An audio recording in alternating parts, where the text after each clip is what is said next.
ఆదివారం తలకాయ కూర తెచ్చుకుంటావా? తలకాయ పాడగానే అది ఉడకనే ఉడకది. ఆదివారం చేపలు, ఆదివారం నాటుకోడి, ఆదివారం ఏట తలకాయ, ఆదివారం అంటే పెద్దోడు పాడగా నాటు ఉడుకుతాడా? మొన్నోడు పెద్దోడు ఉడుకుతాడా?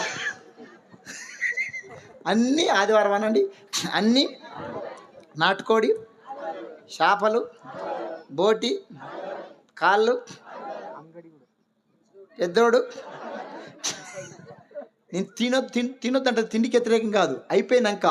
అయిపోయినాక ఫ్రిడ్జ్ తెచ్చుకొని దగ్గర కొనుక్కొని, పెద్దోని తెచ్చుకొని, నడుపుని తెచ్చుకో, దగ్గర కొనుక్కొని ఈడు దాకా తింటే 2 బొంతలు కప్పుకొని పండుకో. పెద్దోని తెచ్చుకొని దగ్గర కొనుక్కొని జొన్న రొట్టెలు చేసుకొని మంచి బగారాన్ని వేసుకొని ఈడి దాకా తిని చర్చకొచ్చినావు. ఏమొస్తుంది?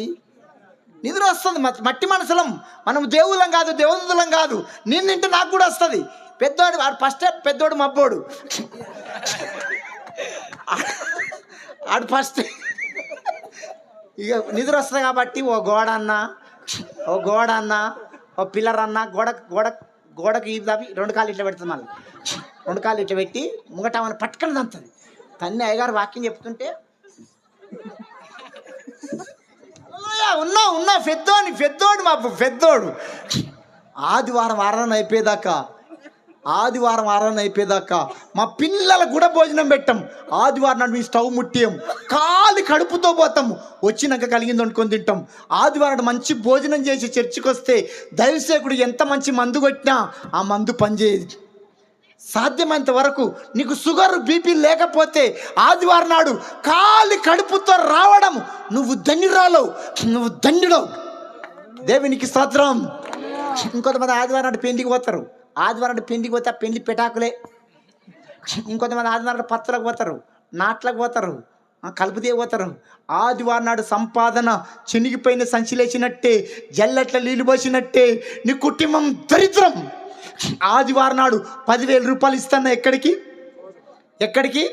నేను ఎక్కువ కర్నూలు దగ్గర గద్వాలని ఊరికి వెళ్తా. ఆమె పేరు లక్ష్మమ్మ. శుక్రవారం, శనివారం, ఆదివారం మీటింగ్ పెట్టుకుర్రు.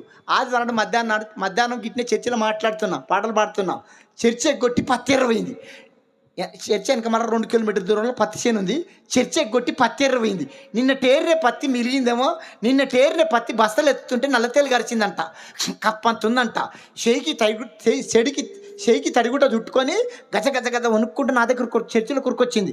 సాయిలన్నా నల్లతేలు గరిచిందన్నా, కప్పంతుందన్నా, సల చెమటలో. నేనన్నా ఆదివారం నాడు పత్తి ఎరవైతే తేలు గరపతే ఏం గరుస్తుంది? నీకు తాస్వాం గరవాలి, నువ్వు పత్తి చేనులో సావాలి, నువ్వు చచ్చేది ఉండు.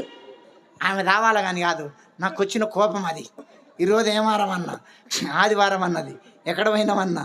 పత్తి ఎర్రపోయినా. ఏం గరిచిందన్నా? తేలు కాదు, నీ కట్లపాం గరవాలి. ఇంకా జాగ్రత్త. మా చర్చిలో ఒక బాబు ఆదివారం నాడు చర్చి మానేసి పెయింటింగ్ రుద్దనికి పోయిండు. పెయింటింగ్ రుద్దనికి పోతే 4 పిచ్చుకుక్కలు ఎంటబడ్డాయి. తొడలు పీక్ పెట్టినాయి. 4 పిచ్చుకుక్కలు ఆదివారం నాడు పిచ్చుకుక్కలు ఎంటబడి తొడలు మొత్తం పీక్ పెట్టినాయి. మళ్ళీ ఆదివారం ఈ కాలుకో పట్టేసుకొని 2 కట్టల సంకళ్ళ కట్టెలు పెట్టుకొని దెక్కు ఇట్లా. జాగ్రత్త. ఆదివారం నాడు సంపాదన మంచిది కాదు. ఒక మాటతో చెప్పాలంటే, నీ ఇంట్లో శవం ఉన్నా ఆదివారం ఆరాధన మానొద్దు. నీ ఇంట్లో శవం ఉన్నా ఆదివారం ఆరాధన మానొద్దు. శిష్యులు ప్రభును మాట్లాడుతాడు, ప్రభా మా నాయన చచ్చిపోయింది, పాతి పెట్టుకొని వస్తుంటాడు. యేసు ప్రభు ఏమన్నాడు? సచినోని పాతి పెట్టుకుంటారు, నువ్వు నన్ను అక్క నీ ఇంట్లో శవం ఉన్నా ఆదివారం ఆరాధన మానొద్దు. నాకు ఒక పాప, ఒక బాబు.